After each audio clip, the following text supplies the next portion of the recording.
Good morning, everybody. And today we are beginning to read some of the Psalms. So we are in Psalm 97. Hopefully you've already read this Psalm. It's a short one, only 12 verses. And the author uses very poetic, even exaggerated language to describe the greatness of God. And as I was reading this Psalm, the thing I kept thinking about, and I guess there were different verses that triggered this thought, was how so many people in our modern culture, they want to create their own God. And you say, well, Pastor, where'd you get that out of this Psalm? Well, I started thinking about it, and it really hit me when I looked at verse 7. In verse 7, he said, "Let all those be ashamed who serve graven images, who boast themselves of idols." I mean, ancient peoples were known for carving idols out of wood or stone, or creating idols from, precious metals, gold and other things. And they were proud of them. They displayed them. They prayed to them. They boasted of those idols. And yeah, there are a few people that do that today, but most don't anymore. Yet most people do create God in their own image. I mean, there are a lot of people who reject God as he's revealed in the Bible, and in their own mind, their own thinking, their own philosophy, it's as though they are carving a God out of wood. They're not actually using a knife and a piece of wood, but in their mind, they are designing a God they like. It's the same thing. It's the same thing. And that's very, very common today. Well, I like this about God in the Bible, but I don't like that about God in the Bible. So I'll create God in the image that I like, the way I like, and I'll take this little bit out of the Bible, but I'll reject the other parts I don't like, and I'll just make my own God. It's the same thing. And now look at verse 2.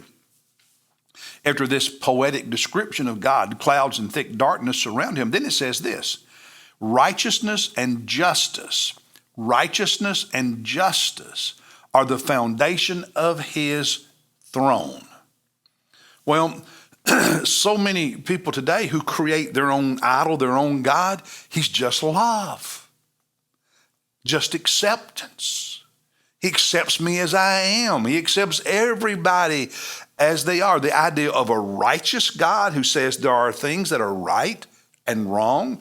The idea of a just God who judges people when they violate his commandments of right and wrong.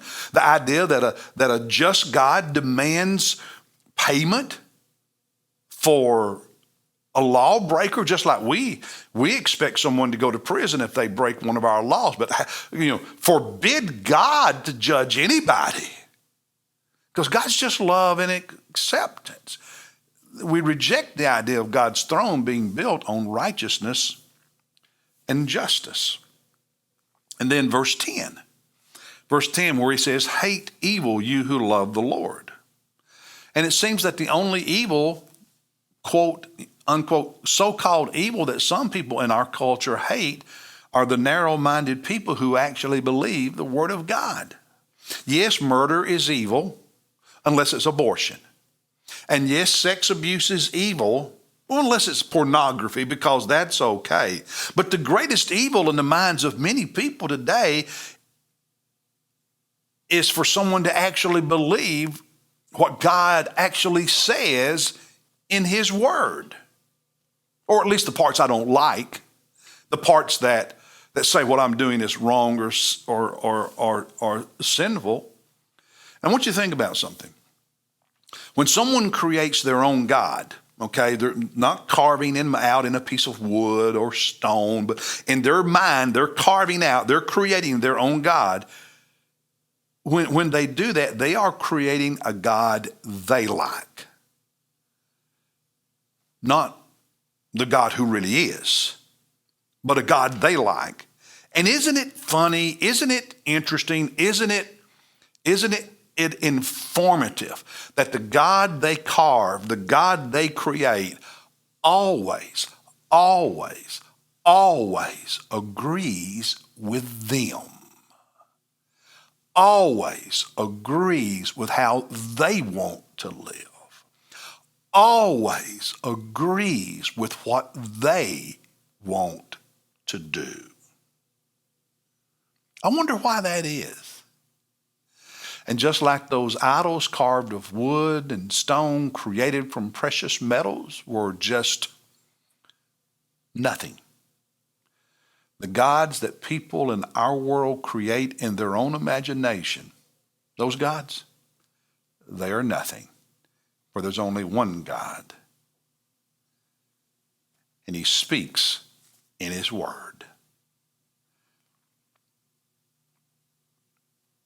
That's a warning to some in the church who want to change who God really is. Well, that's today's thoughts. I'll see you tomorrow as we look at Psalm 98. God bless you, everybody.